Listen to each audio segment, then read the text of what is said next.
Shri Chamunda travels Radhanpur દ્વારા યોજાયેલ કાઠિયાવાડ પ્રવાસમાં દ્વારકાધીશના કર્યા દર્શન। રાધનપુર તાલુકાના પૂર્ણા ગામના રાવળદેવ બલાભાઈ પોતાની શ્રી ચામુંડા ટ્રાવેલ્સ દ્વારા નહીં નફો નહીં નુકસાનના ધોરણે કાઠિયાવાડ યાત્રા પ્રવાસનું સુંદર આયોજન કરેલ છે।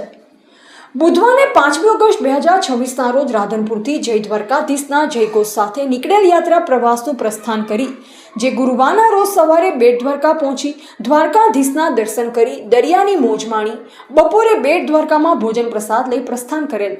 જે યાત્રા પ્રવાસ દ્વારકા, નાગેશ્વર, સુદર્શન સેતુ, ભીમરાણા, સોમનાથ, જૂનાગઢ, ગિરનાર, સક્કરબાગ, ઉપરકોટ, કાગવડ, વીરપુર વગેરે સ્થળે ફરી છેલ્લે ચોટીલા ધામે શ્રી ચામુંડા માતાજીના દર્શન કરી રાધનપુર ફરશે।